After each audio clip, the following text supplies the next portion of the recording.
제가 수염을 기르는 경우는 일반적으로는 선교지에 가서 선교할 때 편하게 선교하기 위해서 출발할 때부터 돌아올 때까지 수염을 기릅니다. 몇 년 전에 있었던 세월호 사건이 있었을 때 우리 서울 서남로에 있는 안산에 있는 아이들이 그리고 많은 어린아이들이 참 어려움을 처하고 그들이 고통 가운데 있었을 때 그때 수염을 제법 많이 길러드렸습니다.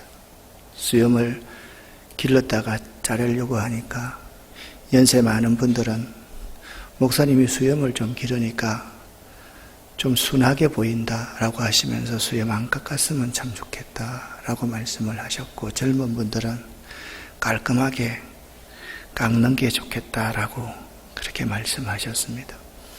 목사가 털보처럼 있을 수는 없어서 수염을 깎고 목회를 하고 있습니다만은 이 코로나19 사태가 끝날 때까지 제가 수염을 좀 많이 기르고 있더라도 여러분들이 이해를 좀 해주시고 또 이쁘게 봐주시면 대단히 감사하겠습니다. 하나님 말씀을 전하기 전에 하나님께서 이 민족과 이 민족의 교회를 긍휼히 여겨주시기를 간절히 간구합니다. 지금도 코로나19와 싸우고 계시는 대구 경북 주민들과 이 나라에 있는 수없는 각 지자체들에게 참 격려를 보냅니다. 그리고 묵묵히 의사 선생님들과 간호사 선생님들에게 수고하시는 그분들에게 하나님의 축복이 임하기를 간절히 기원합니다. 오늘은 엘리야와 엘리사 선지자에 관한 말씀을 여러분과 함께 나누겠습니다. 하나님께서 우리에게 주시는 말씀은 열왕기하 2장 7절부터 9절까지 말씀인데요. 오늘은 옛날 성경 개역 한글판으로 여러분과 제가 함께 하나님 말씀을 합독하겠습니다. 선지자의 생도 50인이 가서 멀리 서서 바라보매 그 두 사람이 요단가에 섰더니 엘리야가 겉옷을 취하여 말아 물을 치매 물이 이리저리 갈라지고 두 사람이 육지 위로 건너더라. 건너매 엘리야가 엘리사에게 이르되 나를 내게서 취하시기 전에 내가 내게 어떻게 할 것을 구하라. 엘리사가 가로되 당신의 영갑이 갑절이나 내게 있기를 구하나이다. 아멘. 다음에 그림을 한번 보시기를 바랍니다. 엘리야가 불수레와 불말을 타고 하늘로 승천하는 그림입니다. 성경의 죽음을 맛보지 않고 하늘나라로 올라간 사람은 365일 매일 하나님과 동행한 에녹과 엘리야 선지자 두 사람입니다. 말씀드렸듯이 이 그림은 엘리야가 불수레와 불말을 타고 승천하는 장면입니다. 엘리야의 여러 명의 제자 중 한 사람 엘리사 선지자의 뒷모습이 보이고 있습니다. 이 엘리사 선지자는 성경의 대머리다 그렇게 표현을 하고 있는데 성경의 표현대로 뒷모습의 머리카락이 빠져있는 모습을 볼 수가 있습니다. 엘리야 선지자 시대에 몇 가지 중요한 특징이 있습니다. 먼저는 역사상 가장 사악한 왕 아합과 이세벨 황후가 있었습니다. 그들과 엘리야 선지자가 서로 맞서 있습니다. 여기 이 장면을 보시면 왼편이 이세벨 황후이고 오른편이 아합 왕입니다. 이 그림을 여러분들에게 보여드리는 것은 이 그림 중간에 있는 이 황소의 그림입니다. 이것이 풍요의 신을 상징하는 바로 그림입니다. 이스라엘 백성들이 금송아지 우상을 만들어서 하나님 앞에 배교를 했던 적이 있었습니다. 바로 이 풍요의 신을 의미합니다. 또 한 가지 특징이 있습니다. 아합 왕과 항우 이세벨 배후가 있습니다. 이 배후가 뭐냐? 바알과 아세라 선지자들입니다. 그러니까 단순하게 아합 왕과 선지자 엘리야의 문제가 아니고 이들 배후에 있는 바알과 아세라 선지자들과 엘리야 선지자 간의 배후의 싸움, 신앙적이고 영적인 싸움임을 우리가 알 수가 있습니다. 이 시대를 단적으로 보여주는 그림이 이 그림입니다. 하나님께서 하늘 문을 닫아버리시니까 3년 6개월 동안에 땅이 생명을 다 잃어버리고 쩍쩍 갈라지기 시작한 그림입니다. 이날의 모습이 말씀드렸듯이 여기 풍요의 신입니다. 이 바알과 아세라의 상이 바로 여기에 있습니다. 이 특징이 무엇입니까? 가슴이 풍망하는 가슴이 여러 개 있는 특징을 가지고 있습니다. 그만큼 많은 생명을 부여한다라는 상징의 의미가 이 바알과 아세라 신상임을 여러분이 알아야만 합니다. 이 엘리야 시대의 또 한 가지 특징은 참 선지자와 거짓 선지자의 영적 대결입니다. 다음 그림입니다. 갈멜산에서 850대 1의 영적인 대결이 벌어졌습니다. 하나님께서 엘리야 선지자의 기도에 불로서 응답하셨고 엘리야 선지자는 바알과 아세라 선지자들 850명을 다 쳐서 죽입니다. 또 한 가지 엘리야 시대의 특징이 있습니다. 하나님의 선지자가 능욕을 받던 시대입니다.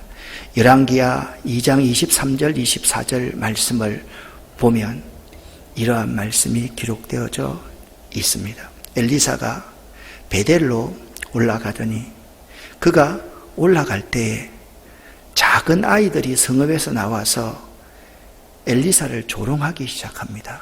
대머리여 올라가라, 대머리여 올라가라 하는지라.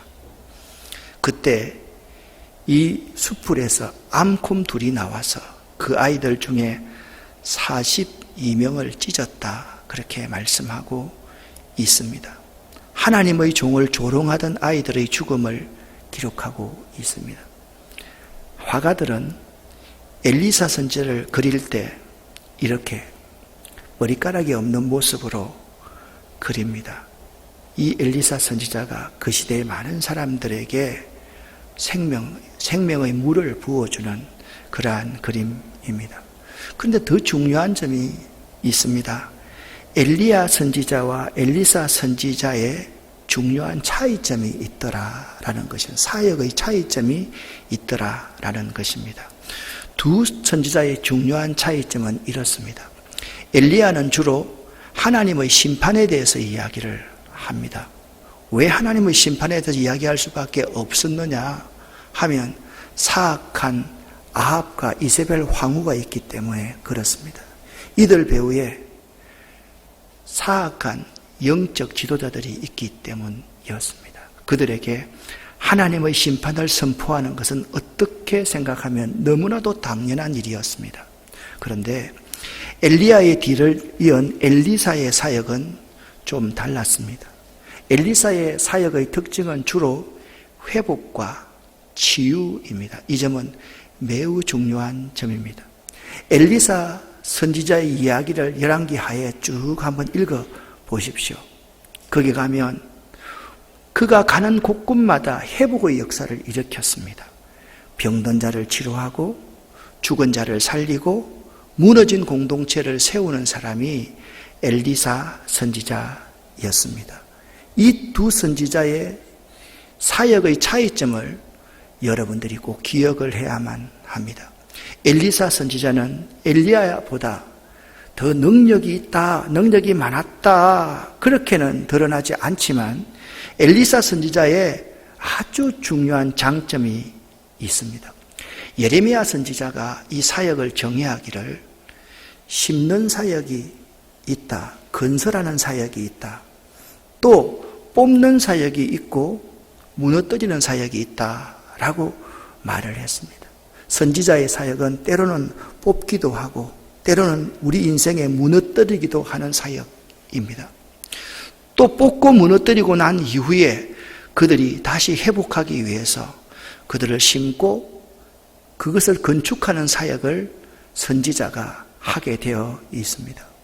엘리사 선지자의 장점은 이렇습니다. 사실 부수는 일은 쉽습니다. 뽑아버리는 일도 쉽습니다. 비난하고 비판하고 정죄하는 것은 누구나 다 할 수가 있습니다. 그러나 치료하여 회복하는 일은 부수는 일보다 훨씬 더 어렵습니다.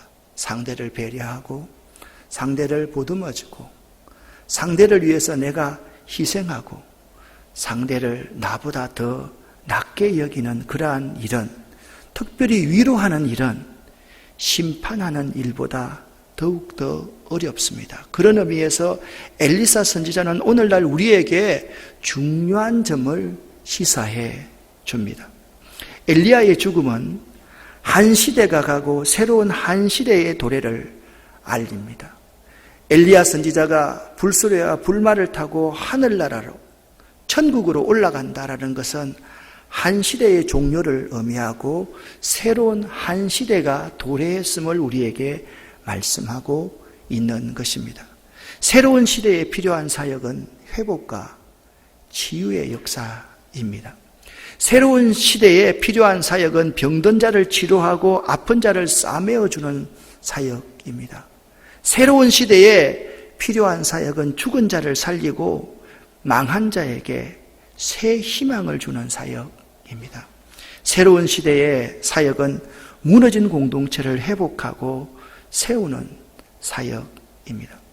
오늘 새로운 이 시대에 필요한 사역자가 선지자 엘리야와 같은, 엘리사 같은 사역입니다. 여러분 한 분 한 분들이 엘리사와 같은 사역자가 될 수 있기를 예수 이름으로 간절히 축원합니다. 갈등이 아닌 화합하고 함께 공존하고 공생하는 사역입니다.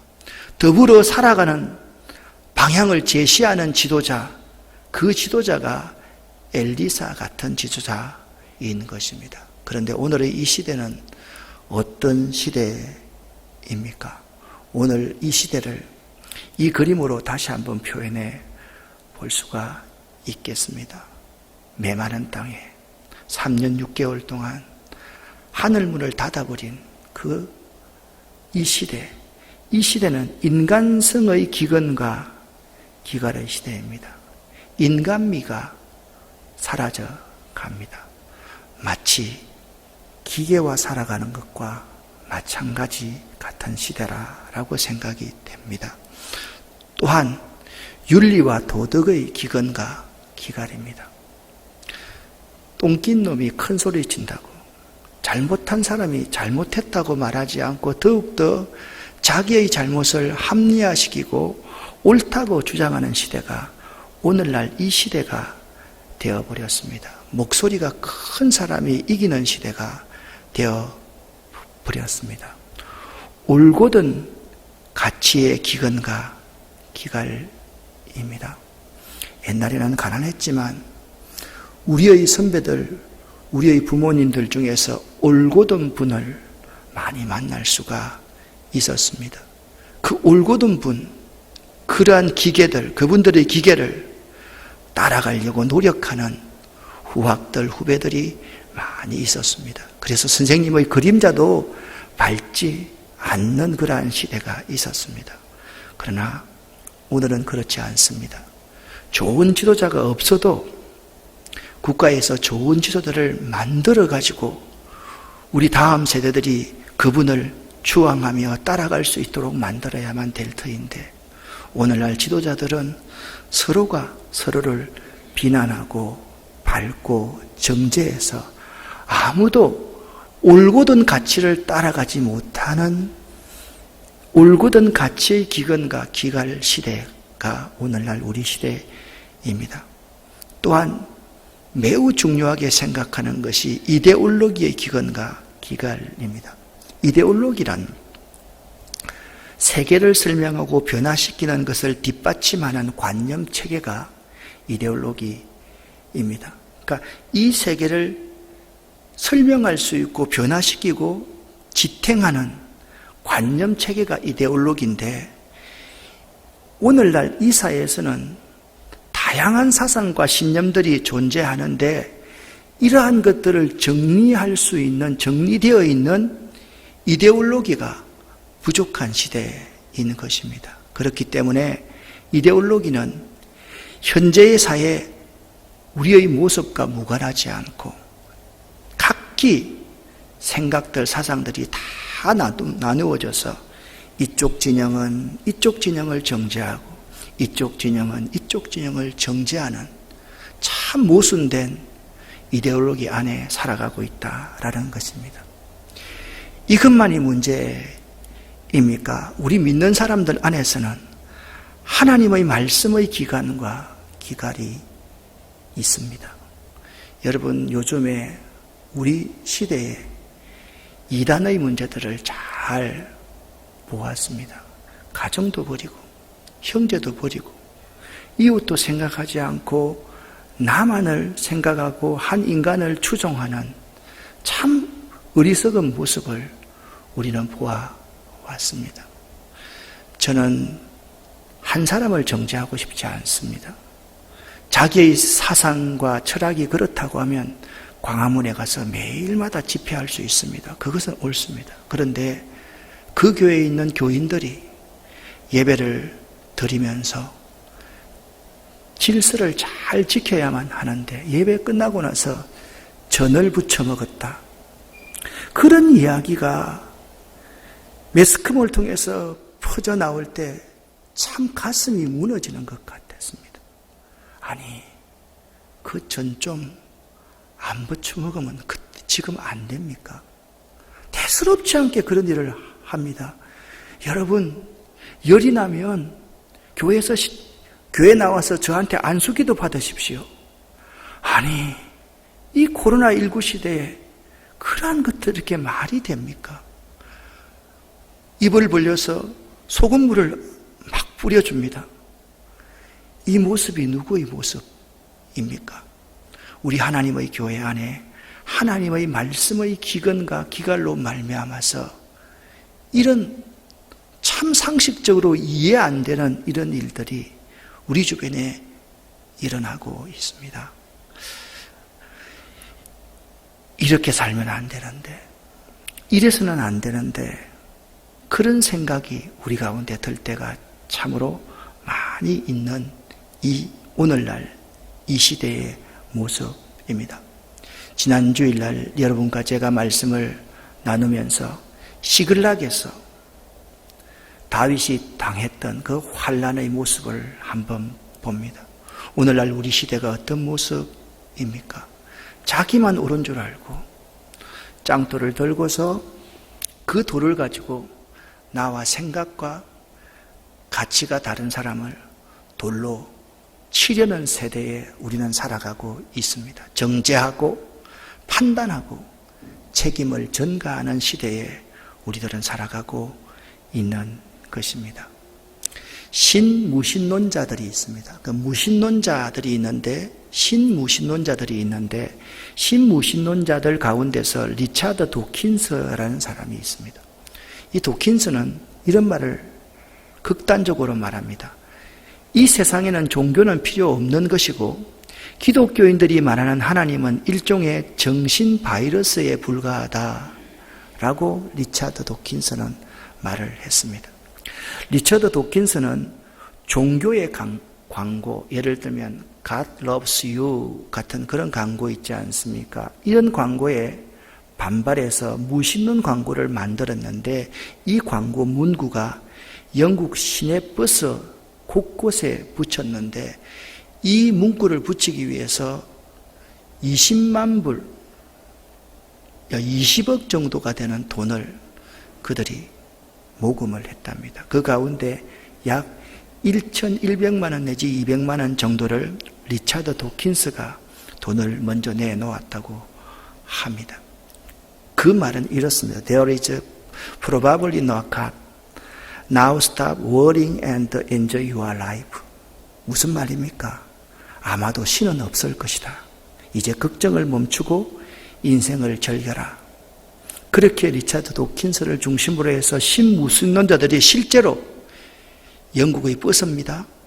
영국의 버스에 이런 광고를 엄청나게 하고 다녔습니다. 이분이 리처드 도킨스라는 분입니다. 어떻습니까? 이분의 눈이 인자한 눈입니까? 어떤 눈처럼 보입니까? 여러분이 한번 생각해 보시기를 바랍니다. 이 도킨스가 만들어낸 책이 만들어진 신이라는 의미입니다. 이 도킨스를 중심으로 신무신론자들이 영국 런던에서 시작해서 스페인, 이탈리아까지 이 반무신론자들의 광고를 버스에 붙이기 시작했습니다. 이에 스페인의 기독교 관련 단체는 신은 존재한다 라는 생각을 가지고 이런 광고를 하였습니다. 신은 존재한다. 예수와 더불어 당신의 인생을 즐겨라. 모르겠습니다. 이 문구를 제가 그냥 한번 영어로 적어봤는데 이런 뜻입니다. 신은 존재한다. 예수 그리스도 안에서 당신의 인생을 즐겨라 라는 것입니다. 여러분, 예수 그리스도의 눈빛, 시선과 이 로킨스의 눈빛을 한번 비교해 보시기를 바랍니다. 그 눈빛이 어떻게 다릅니까? 도킨스가 적었던 그 책과 여기 있는 이 하나님의 말씀인 성경과 어떻게 다릅니까? 오늘날 우리 시대의 모습이 이런 모습입니다. 세상의 권세와 세상의 공중권세를 잡고 있는 사람들은 유신론자들이 아니라 무신론자들이 대부분이라는 사실을 우리는 잊고 있을 때가 참으로 많습니다. 세상의 질서 우리가 받아들여야 됩니다. 세상의 질서를 절대로 무시해서는 안 됩니다. 그러나 우리가 하나님의 질서를 따르고 있는가? 그렇지 않으면 세상의 질서가 하나님 질서보다 더 위에 있는가? 이 부분은 여러분과 제가 한 번쯤 점검해 보지 않으면 안 될 것이다 라고 생각을 합니다. 이러한 시대에 엘리사가 살고 있는 그 시대가 오늘날 우리 시대와 별반 다를 바 없는 똑같은 시대였습니다. 이때 엘리야 선지자가 하늘로 올림을 받기 전입니다. 엘리야 선지자가 엘리사에게 말을 합니다. 수없는 제자들이 있었습니다. 50여 명의 제자들이 있었다라고 이야기를 하고 있습니다. 50여 명의 제자들 가운데서 이 서성을 끝까지 놓치지 않고 따라가는 열정의 인물이 있었습니다. 그 인물이 엘리사였습니다. 엘리사가 그렇게 집요하게 열정적으로 따라오니까, 갈망을 가지고 따라오니까 내가 너에게 무엇을 해주었으면 좋겠냐? 내가 네에게 무엇을 해주랴? 라고 물으니까 엘리사가 대답합니다. 스승님의 갑절의 영감을 내게 주십시오 라고 말을 합니다. 왜 엘리사가 그토록 성령의 갑절의 영감을 구했을까요? 이 시대를 살아가는 우리들에게 다른 그 어떤 것보다 왜 갑절의 영감이 그렇게 필요할까요? 그 이유는 이렇습니다. 먼저 엘리사가 갑절의 영감을 구한 것은 그 시대가 매우 악하였기 때문입니다. 엘리사가 살고 있던 악한 시대를 바로 이 그림으로 설명해 볼 수 있을 것입니다. 쩍쩍 땅이 갈라져 있는 그 시대, 이 시대가 오늘날 생명이 살지 못하고 생명이 죽어가는 오늘날 우리 시대와 비슷하지 않습니까? 그 시대에 인본주의자들이 있었습니다. 그 인본주의자들은 힘이 있으면, 권력이 있으면 살 수 있다라고 생각하는 사람들이었습니다. 힘이 있으면 다 할 수 있다. 그것을 쫓아가는 사람들이 그 시대에도 이 시대에도 참으로 많습니다. 그리고 배금주의, 만몬주의자들이 있습니다. 이 금을, 돈을 숭배하는 주의를 이야기합니다. 돈을 가장 소중한 것으로 여겨서 지나치게 돈에 집착하는 주의, 그것을 만모니즘이라고 그렇게 말을 합니다. 오늘날 시대에도 마찬가지입니다. 만모니즘을 숭배하는 사람들이 우리 가운데 많이 있습니다. 그리고 부끄러운 일이지만 많은 목회자도 까딱 잘못하면 돈 많이 내는 부자에게 관심을 가지기가 쉬운 시대가 오늘 교회 안에 우리들의 모습일 수 있다라는 것입니다. 오늘날 우리 시대는 참으로 무서운 시대입니다. 무신론자들이 그냥 말합니다. 신은 없다.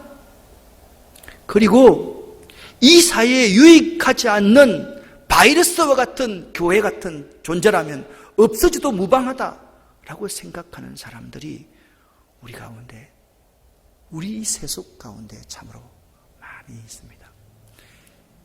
이처럼 이 세상이 악합니다. 그래서 엘리사는 갑절의 영감을 구했습니다. 이 세상이 이처럼 악합니다. 그래서 우리들에게도 갑절의 영감이 필요한 것입니다. 또 한 가지 우리 시대에 우리에게 갑절의 영감이 필요한 것은 우리가 너무 연약하기 때문입니다. 여러분과 제가 너무나 연약하기 때문입니다.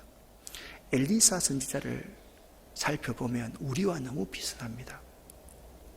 엘리사는요, 선지학교 출신이 아니었습니다. 그는 농사 짓고 있다가 엘리야의 부름을 받고 따라 나선 사람이었습니다. 엘리사에게는 모든 것이 부족했습니다. 엘리사는 자신이 부족하기 때문에 하나님이 자신을 붙들어주지 않으시면 안 된다고 생각을 했던 사람이었습니다. 그래서 엘리사는 다른 어떤 것보다 내가 변방 사람이기 때문에, 내가 주목받지 못하기 때문에, 내가 이렇게 약점이 많은 사람이기 때문에, 내가 이렇게 부족한 사람이기 때문에 스승님의 갑절의 영감이 제게 필요합니다 라고 그 은혜를 구했던 사람인 것입니다. 그렇다면 성도 여러분, 갑절의 영감, 갑절의 은혜라는 것이 무엇일까요? 엘리사는 엘리야에게 당신의 성령이 하시는 역사가 갑절이나 내게 있게 하소서라고 말했습니다. 개역 성경에서는 그것을 갑절의 영감이라고 표현합니다. 영어 성경은 갑절의 능력, 갑절의 은혜를 구한 것이라고 번역하고 있는 것입니다. 사랑하는 성도 여러분, 우리가 이 악한 세상 가운데서 하나님의 일을 하기 위해서 가장 필요한 것이 있습니다. 무엇입니까? 돈입니까? 권력입니까? 건강입니까? 그것보다 더욱더 중요한 게 있습니다. 우리들이 하나님의 일을 하기 위해서 가장 필요한 것이 있는데 그것이 하나님의 영감입니다. 하나님의 은혜입니다. 갑절의 영감입니다. 갑절의 은혜입니다. 이 영감이라는 히브리어 단어는 루아흐라는 단어입니다. 이것은 하나님의 숨소리, 하나님의 영이라는 뜻, 하나님의 능력이라는 뜻입니다. 엘리사는 바로 엘리야가 가졌던 그 하나님의 능력을 배나 자신도 갖기를 원했던 것입니다. 사랑하는 성도 여러분, 여러분 가운데 혹시나 하나님을 위해서 살아가고 싶은 분이 있으십니까? 하나님을 위해서 살아가려는 분이라고 한다면 엘리야가 가졌던 하나님의 능력을, 갑절을 구하시기를 예수 이름으로 간절히 부탁을 드립니다. 악하기 때문에, 내가 연약하기 때문에 나에게 갑절의 영감이 필요한 것입니다. 이분이 토니 태미라는 분입니다. 토니 태미가 이런 말을 했습니다. 같이 한번 읽어보겠습니다. 신앙생활을 하다 보면 우리의 영적인 감각이 둔해지고 눈먼 듯한 느낌을 받을 때가 종종 있다. 그러면 하나님께서 우리 가까이 계셔도 느끼지 못한다. 이렇게 영적으로 황폐한 순간이 다가올 때 우리는 마땅히 믿음을 굳게 잡고 하나님의 말씀 위에 서야 한다. 아멘. 왜 우리에게 갑절의 영감이 필요한 것입니까? 새로운 시대를 맞이하려고 하면 새로운 영적 능력이 필요하기 때문에 갑절의 영감을 구해야 하는 것입니다. 지금 우리 시대는 새로운 시도로 접어드는 길목에 와 있다라고 생각이 됩니다. 지금까지 신앙생활 하듯이 이런 시대가 이제는 이미 되지 않습니다. 수없는 일들을 인공지능이 맡게 되는 그러한 시대가 곧 도래할 것입니다. 사람은 그 일에 필요한 사람 한두 사람만 있는 시대가 지금 곧 도래하게 됩니다. 우리의 새로운 영적인 스피리추얼 파워가 우리 가운데 필요한 시대입니다. 어떤 사역이 있겠습니까? 인공지능이 흉내내지 못하는 사역이 있습니다. 그 사역이 엘리사의 사역입니다. 엘리사 사역의 특징은 회복과 치유입니다. 엘리사 선지자는 가는 곳마다 회복의 역사를 일으켰습니다. 생명을 살리는 역사, 병든 자를 치료하고 죽인 자를 살리고 무너져가는 공동체를 세우는 사역, 이 사역이 인공지능도 하지 못하는 것이고 세상의 어떤 것도 하지 못하는 엘리사 선지자의 사역이기 때문에 우리들은 갑절의 영감을 이 새로운 시대에 구해야만 하는 것입니다. 지금 우리 민족의 한국교회에 필요한 엘리사의 사역들이 참으로 많이 있습니다. 여러분같이 한 사람이 이웃에게 필요한 사람들이 될 수 있어야만 합니다. 그분들을 보듬고 그분들을 격려해주고 그분들의 부족함을 메워주고 그분들과 더불어 함께 살아가는 그러한 사람이 필요합니다. 여기 어르신들이 많이 있는데 제가 어릴 때만 하더라도 이런 일을 하시는 분이 있었습니다. 지금은 전혀 없지요. 똥장군 일을 하시는 분이 있었습니다. 전부 다 화장실이 푸세식 화장실 아닙니까? 그래서 우리 어깨에다가 통 하나를 짊어지고 다른 집에 있는 똥을 퍼서 거기다 담아서 뒷산에 다 옮겨놓고 한 끼 먹을 수 있는 돈을 받는 사람들이었습니다. 그분들은 그렇게 힘겹게 살아갑니다. 조금 더 나은 사람은 니아가에다가 그 똥장군을 만들어서 그 위로 힘겹게 니아가를 끌고 갑니다. 제가 아는 친구의 아버님이 그 똥장군 일을 하셨습니다. 그분이 그 비탈길을 그것을 끌고 올라갈 때 저는 두말하지 않고 그 니아가 뒤를 붙들고 뒤에서 열심히 밀어주었던, 매번 밀어주었던 생각이 납니다. 어떨 때는 밑에 돌이라도 하나 있으면 그 똥통에서 물이 저에게 튈 수도 있습니다. 똥통은 더럽습니다.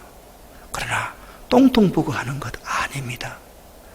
그 어르신 그리고 친구를 보면서 그 일을 하는 것입니다. 지금 우리 민족에게 필요한 것이 무엇이라고 생각하십니까? 똥통이 더럽다고?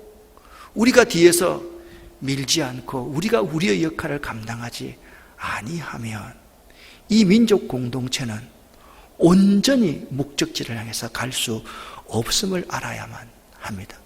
이 민족 교회가, 이 민족 교회의 평신도들이, 지도자들이 이 한국과 이 사이에 필요한 엘리사의 사역들을 회복할 수 있어야만 하는 것입니다. 하나님의 바람이 지금 이 시대에 코로나19 시대를 지나면서 이런 바람이 하나님 앞에 하나님이 우리에게 바람을 가진다라고 확신을 합니다. 무슨 사역입니까? 엘리사의 사역입니다. 여러분과 제가 이 시대를 향해서 하나님이여 저에게 우리 서성의 믿음의 선배들의 갑절의 능력을 주시옵소서.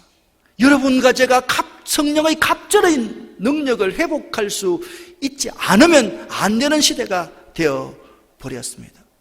지금 이민족교회는 선교 시작한 이후에 상상할 수 없었던 엄청난 고난에 직면해 있습니다. 한국교회 역사상 단 한 번도 경험해 보지 못한 초유의 사태가 우리 가운데 일어났습니다. 지금 한 번만 이런 일이 있을 것 같습니까? 앞으로 2년, 3년, 5년 후에 이런 일들이 반복돼 일어날 것입니다. 그때 우리들은 어떻게 해야만 하는 것입니까? 우리는 지금 이 시점에서 엘리사처럼 이것을 구해야만 합니다. 엘리야의 갑절의 영감을 원합니다. 아멘. 여러분과 저의 바람이 엘리사 선지자의 갑절의 영감을 원할 수 있기를 예수 이름으로 간절히 축원합니다. 신앙인이 불신자보다 더 월등한 점이 무엇이라고 말씀을 드렸습니까? 고난에 처했을 때, 한 번도 경험하지 못한 그 상황에 처했을 때 그 환경과 사람을 바라보지 않고 그 상황의 배후에 계신 하나님을 바라보는 데 있다라고 지난주 말씀을 나누었습니다. 우리가 하나님을 바라볼 때, 믿음의 주여 우리를 온전케 하시는 이 예수를 바라볼 때 우리의 인간의 상상을 초월하시는 힘과 능력을 하나님께서 우리에게 부어 주실 것을 믿습니다. 이것이 우리의 믿음입니다. 우리는 이 믿음 안에 거할 수 있어야만 합니다. 지난주 시글락에서 있었던 일을 생각하면서 이 주제를 여러분과 제가 함께 마음속으로 외웠습니다. 같이 한번 읽어보겠습니다. 하나님을 힘입고 용기를 얻어라. 오늘 이 시간 하나님께서 우리에게 주시는 말씀은 이 말씀입니다. 함께 읽어보겠습니다. 갑절의 성령의 능력을 저희에게 주소서. 사랑하는 아름다운 교회 성도 여러분, 오늘 이 악한 시대, 그리고 우리가 너무 연약하기 때문에 새로운 시대를 맞이하는 우리들에게 가장 필요한 것은 갑절의 영감이다. 꼭 기억할 수 있기를 예수 이름으로 간절히 축원합니다. 기도하겠습니다. 살아계신 아버지 하나님, 이 모든 말씀을 예수 그리스도의 이름으로 간절히 기도드립니다. 아멘.